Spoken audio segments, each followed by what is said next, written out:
Good evening, you're watching News Mongolia on MNB World. I'm your host, Irtundalda Ingamklan. For our top stories, Kazakhstan's President Kassym-Jomart Tokayev arrives in Mongolia for a state visit. Kazakh President Tokayev honored with official ceremony in Mongolia. The second scientific conference of Mongolian scholars and researchers has been held in the USA. Stay tuned for more news.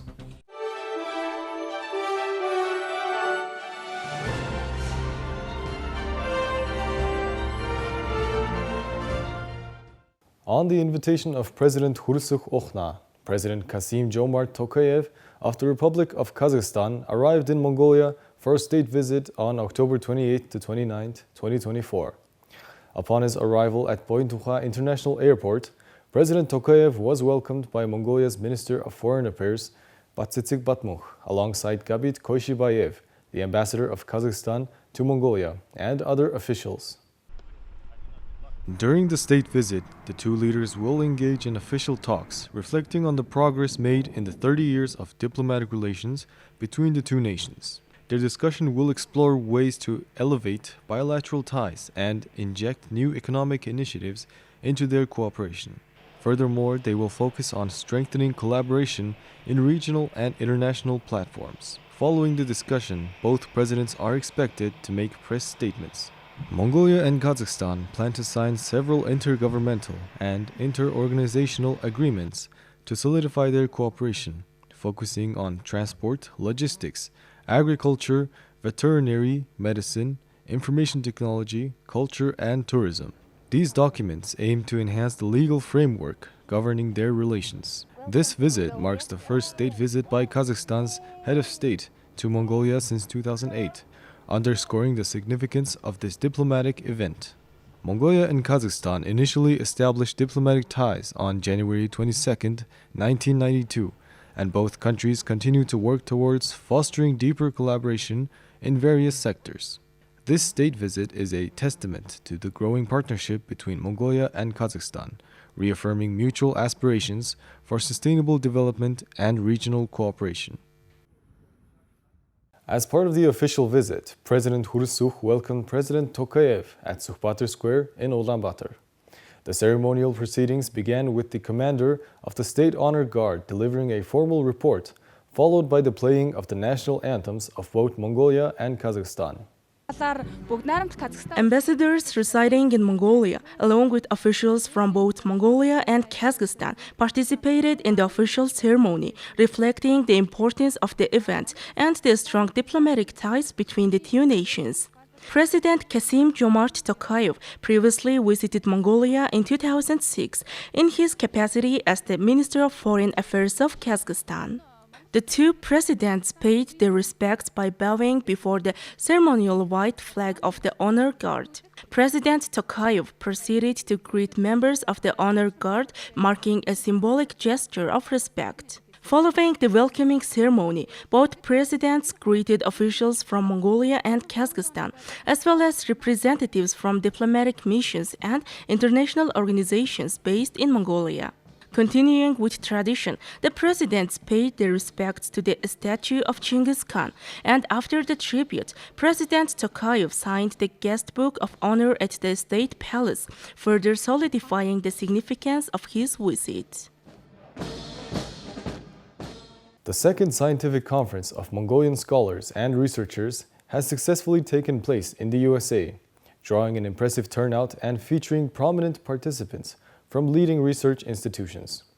The event focused on fostering collaboration among Mongolian researchers, providing valuable opportunities for knowledge exchange and professional development.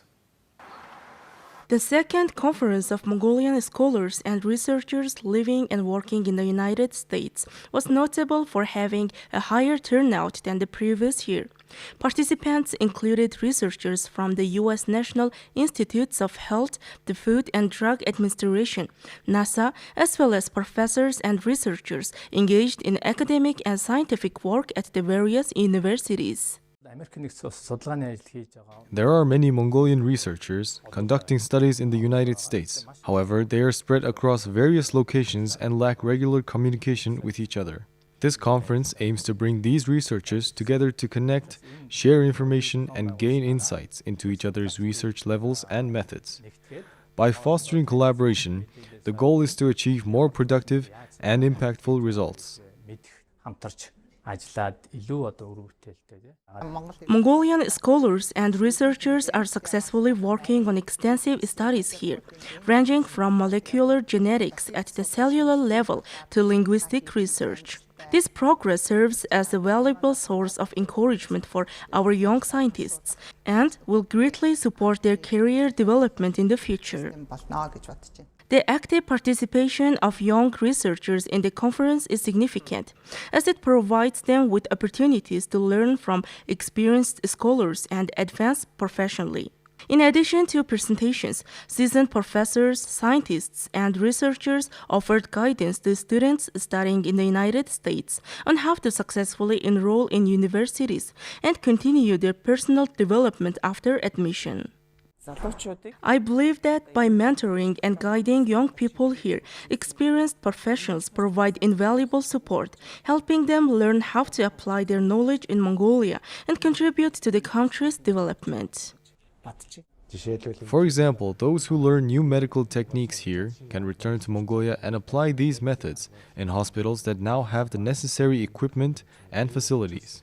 There may still be some challenges in conducting research, but for doctors, I believe there are real opportunities to implement what they've learned in the US, which will ultimately enhance healthcare in Mongolia.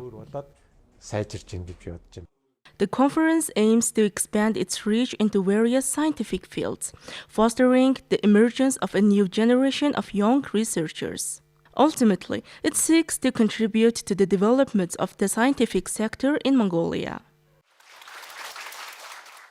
Now let's turn our attention to currency exchange rates provided by the Mongol Bank.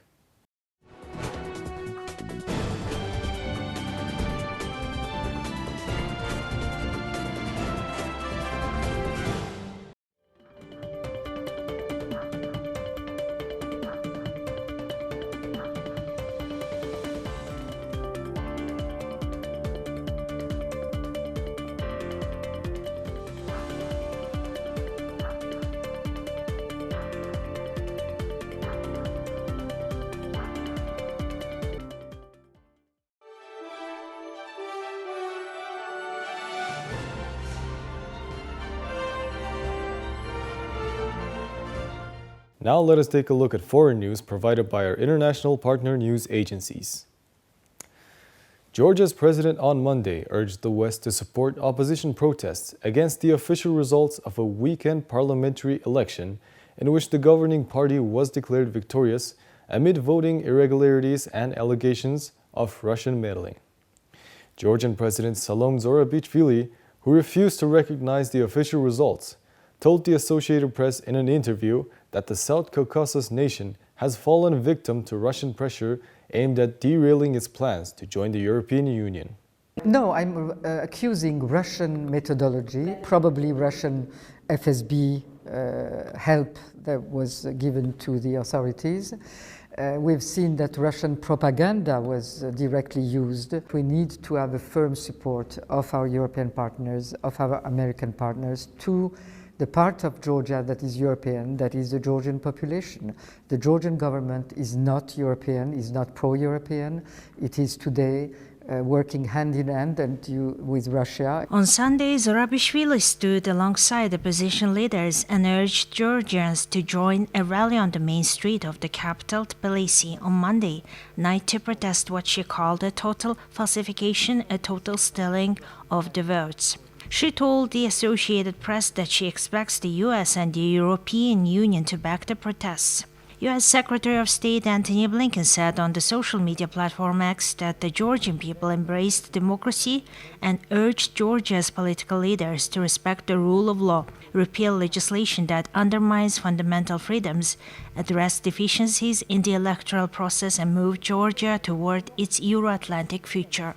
The Central Election Commission said Sunday that the governing Georgian Dream Party received 54.8% of Saturday's votes, with almost all ballots counted. The party, established by Bidzina Ivanishvili, a shadowy billionaire who made his fortune in Russia, has become increasingly authoritarian over the past year, adopting laws similar to those used by the Kremlin to crack down on freedom of speech. Many Georgians viewed Saturday's vote as a pivotal referendum on the opportunity to join the European Union. The election campaign in the nation of 3.7 million people, which borders Russia, was marked by a bitter fight for votes and allegations of a smear campaign. European electoral observers said the election took place in a divisive environment marked by intimidation and instances of vote buying, double voting, and physical violence. Georgian Dream scored its highest share of the vote, almost 90%, in the Zhavakheti region of southern Georgia. In the capital, it received no more than 44% in any district. Meanwhile, the European Union on Monday called for an independent investigation into alleged electoral irregularities during the Georgian parliamentary elections. Notably, the President of the European Council, Charles Michel, called on Georgian officials to swiftly, transparently, and independently investigate the electoral irregularities and urged the governing party to demonstrate its firm commitment to the EU. European Union institutions spent much of the weekend carefully weighing a diplomatic statement that would show its displeasure with the victory of the Georgian Dream Party, which it feels is increasingly leaning toward Moscow and away from Brussels. The EU expects the Georgian Central Election Commission and other relevant authorities to fulfill their duties, to swiftly, transparently, and independently investigate and adjudicate electoral irregularities and allegations thereof. Those irregularities must be clarified and addressed. Hungarian Prime Minister Viktor Orban, increasingly seen as Putin's voice in the European Union, preempted everyone even before all votes were counted and congratulated the Georgian Dream Party on their overwhelming victory. An EU statement a day later called on the Central Election Commission and other relevant authorities to fulfill their duty to swiftly, transparently, and independently investigate alleged vote rigging. On top of vote rigging allegations, unprecedented levels of disinformation and harsh anti-European Union rhetoric were witnessed, said Masrali. Hungary's Prime Minister Viktor Orban was heckled by protesters in Tbilisi Monday as he left a hotel in the Georgian capital. People holding EU flags were shouting anti-Russian slogans, accusing Orban of being a close ally of Russia and siding with Georgia's ruling Georgian Dream Party. Orban's office said he was taking a surprise trip Monday to the Georgian capital to meet with his allies there. Tens of thousands were rallying in Tbilisi, saying the ruling party has rigged the elections. European Union institutions had spent much of the weekend carefully weighing a diplomatic statement that would show their displeasure with the claimed win by the Georgian Dream Party, which they feel is increasingly leaning toward Moscow and away from Brussels, even as many in the ex-Soviet nation favor embarking on a path towards joining the European Union. But Orban, increasingly seen as Putin's voice in the bloc, preempted European Union statements even before all votes were counted and congratulated the Georgian Dream Party on their overwhelming victory, adding that Georgians know what is best for their country and made their voice heard. French President Emmanuel Macron and Moroccan King Mohammed VI signed new accords Monday in Rabat, strengthening existing relations between the two countries as Macron visits the North African country. The signing ceremony took place in the royal palace in the presence of the two leaders, and agreements involve issues such as railways, water, education, agriculture, culture, investment, energy transition, wind energy, and ports. Macron was scheduled to also meet with Prime Minister Aziz Akhanouch and address Morocco's parliament. His visit comes months after he changed France's long-standing public position and backed Morocco's autonomy plan for the disputed Western Sahara. The move endeared France to Morocco. Morocco is the top destination for French investment in Africa, and France is Morocco's top trade partner. Well, that's all for today. Thank you for staying with us. We'll see you tomorrow with more news and updates. Goodbye and have a good night.